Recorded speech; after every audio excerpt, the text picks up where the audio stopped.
बिना कोचिंग किए सीजी वेपम 2023 महिला पर्यवेक्षक में पूरे प्रदेश में 8वीं रैंक लाने वाली रोहिणी साहू से आइए आपको एग्जाम को आपको क्रैक करने के लिए सबसे पहले आपको उसका सिलेबस चेक करना होता है।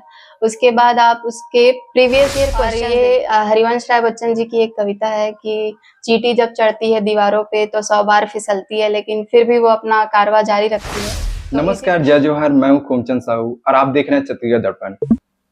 मैं हूं इस वक्त मौजूद हूं रायपुर के टेमरी एकतानगर में, जहां पे सीजी वेपम परीक्षा 2023 में महिला पर्यवेक्षक में 8वीं रैंक लाने वाली रोहिणी साहू के घर में। आइए हम उनसे बात करते हैं। रोहिणी जी, छत्तीसगढ़ दर्पण में आपका स्वागत है। जी, जय जवाहर, जय छत्तीसगढ़।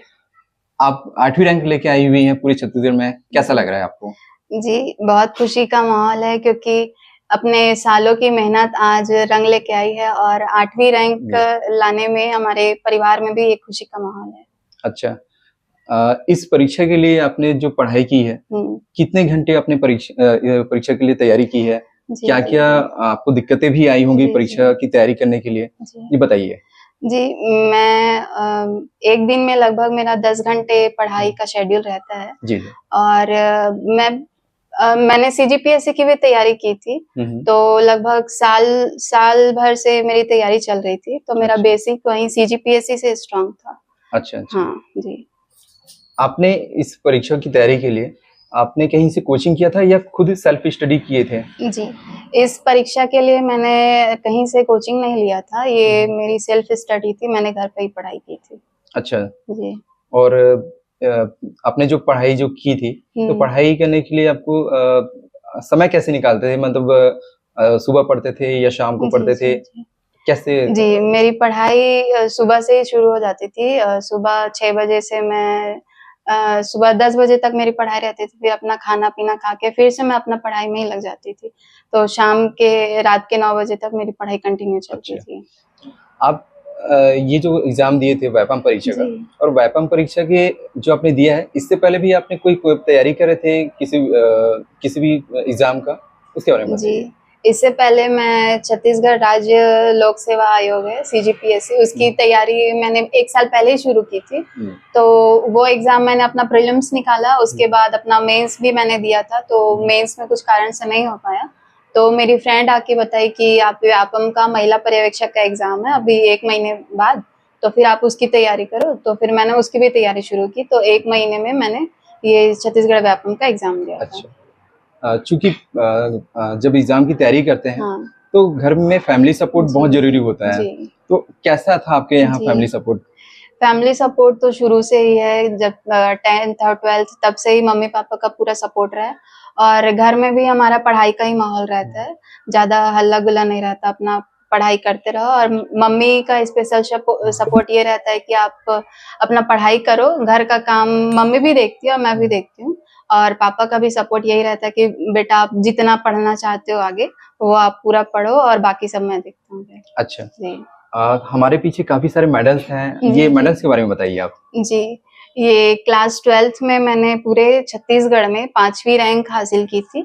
तो ये बाल अधिकार संरक्षण आयोग की ओर से ये प्रदान किया गया है, और ये हमारे साहू समाज की ओर से प्रदान किया गया है, और ये हमारे स्कूल की ओर से प्रदान किया गया है।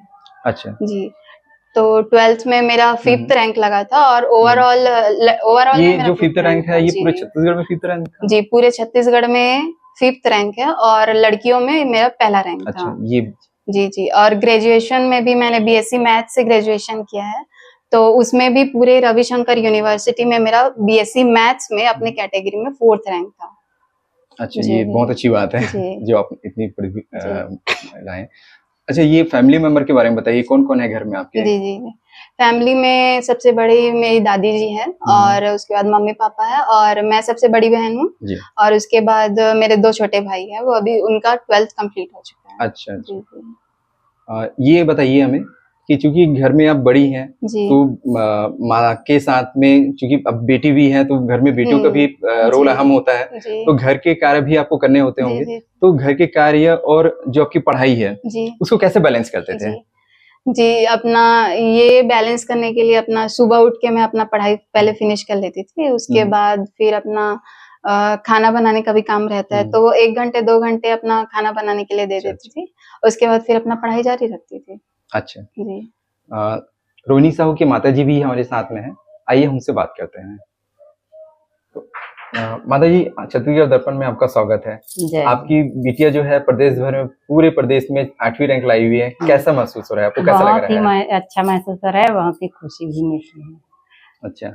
और कैसी है आपकी बेटी, क्योंकि बचपन से आपने उसको पाला है, आप ज्यादा अच्छा समझते हैं अपनी बच्चों को, या आपकी जो बेटी है उसको ज्यादा अच्छा समझते हैं, तो उसके बारे में बताइए। बचपन से कर पढ़ाई बहुत ही अच्छा रही से, मतलब शुरू से भी पढ़ाई वगैरह बहुत अच्छा रही से, कर की इच्छा रही की बहुत, मतलब छोटे बच्चा मन के लिए ना पढ़ाई क्षेत्र में और शिक्षा क्षेत्र में बहुत अच्छा काम करने के ऊपर सपना भी रही से, ओकर तैयारी भी है कर पूरा। और शुरू से यूपीएससी वगैरह के तैयारी भी करत रही से, तो एक सपना है कि बच्चा मन ना छोटे छोटे बच्चा अच्छा से पढ़ा के अच्छा शिक्षा दे के, मतलब एक माहौल तैयार करे के कर सपना है। और आपन का कार्य करते हो, का काम करते हो अपन? मैं घर वगैरह में रहता हूँ, गृहिणी काम करता हूँ। अच्छा। रोहिणी जी, आपने जो तैयारी की है, तो किस तरह से आपने तैयारी करते थे, क्या पैटर्न होता था एग्जाम की तैयारी करने का, उसके बारे में बताइए। जी, किसी भी एग्जाम को आपको क्रैक करने के लिए सबसे पहले आपको उसका सिलेबस चेक करना होता है। उसके बाद आप उसके प्रीवियस ईयर क्वेश्चंस देखिए, कि इससे आपको ये पता चलेगा कि आपको किसी बुक से क्या पढ़ना है और क्या छोड़ना है। ये सबसे ज्यादा इम्पोर्टेंट होता है। उसके बाद प्रीवियस ईयर क्वेश्चंस के बाद आपके मन में ये रहता है कि हाँ मुझे ये पढ़ना है, वो क्लियर कट। उसके बाद आप रणनीति बनाइए कि हाँ मेरा वीक सब्जेक्ट ये है, तो मैं अपने वीक सब्जेक्ट पे पहले काम करूंगी। ठीक है, उसके बाद फिर आप अपनी तैयारी रणनीति के हिसाब से, मुझे ये सब्जेक्ट इतने टाइम में फिनिश करना है, फिर ये इतने टाइम में फिनिश करना है। उसके बाद जैसे ही आप थ्योरी पढ़ते हैं, उसके बाद आप ऑब्जेक्टिव लगाइए, मतलब अपना प्रैक्टिस कीजिए ऑब्जेक्टिव लगा के। उसके बाद फिर नेक्स्ट स्टेज आता है कि आप अपना टेस्ट सीरीज दीजिए, जिससे आपकी तैयारी का आपको अंदाजा लगता है कि हाँ आप कहाँ पर अपनी गलतियां कर रहे हैं। क्योंकि यदि आप टेस्ट सीरीज ज्वाइन नहीं करते हैं, तो सीधे आप अगर परीक्षा हॉल में बैठ जाते हैं, तो फिर वहां आपकी गलतियां आपके लिए बड़ी परेशानी खड़ी कर सकती है। तो इससे अच्छा है कि आप टेस्ट सीरीज के थ्रू अपने आप को एक बार जांच लीजिए, उसके बाद फिर आप परीक्षा में बैठने की तैयारी कीजिए। रोहिणी जी, कई ऐसे छात्र हैं या प्रतिभागी हैं जो तैयारी तो करते हैं, बट वो किसी कारणों से असफल हो जाते हैं, या कई बार ऐसा होता है कि तैयारी करते रहते हैं और डिमोटिवेट हो जाते हैं। तो उनके लिए क्या कहना चाहेंगे, क्या संदेश देना चाहेंगे? जी, देखिए, सफलता के लिए पहली सीढ़ी असफलता मानी जाती है। तो मेरे भी इस राह में मैंने भी कई असफलताएं देखी हैं। शुरू में निराशा भी लगी, लेकिन फैमिली का सपोर्ट रहा कि बेटा आप आगे बढ़ सकते हैं, तो फिर मैंने अपनी कोशिश जारी रखी। और ये हरिवंश राय बच्चन जी की एक कविता है कि चींटी जब चढ़ती है दीवारों पे तो 100 बार फिसलती है, लेकिन फिर भी वो अपना कारवां जारी रखती है। तो इसी तरीके से आप भी अपनी जो भी कमियां हैं, इस बार आप असफल हुए तो अपनी कमियों को आप देखिए कि आपका मैथ्स कमजोर है, कहीं आपका हिंदी इंग्लिश कमजोर है, तो फिर उस पर आप वर्क कीजिए, आप जरूर आगे सफल होंगे। ऐसे ही मैंने भी रणनीति इस बार बनाई थी, तो इस बार सफलता मेरे हाथ लगी है। रोहिणी जी, बहुत बहुत धन्यवाद हमसे बात करने के लिए। जी। हमारे साथ थी रोहिणी साहू, और इन्होंने कड़ी मेहनत और परिश्रम के बल पे पूरे प्रदेश भर में 8वीं रैंक लाई हुई है। कई सारे ऐसे छात्र होते हैं जो एग्जाम की तैयारी तो करते हैं पर क्लियर नहीं कर पाते हैं, डिमोटिवेट हो जाते हैं। रोहिणी साहू से उनको सीखना चाहिए कि कैसे तैयारी करना है और कैसे निराश नहीं होना है। ऐसे ही वीडियो को देखने के लिए हमारे चैनल को सब्सक्राइब करिए, लाइक कीजिए और शेयर कीजिए।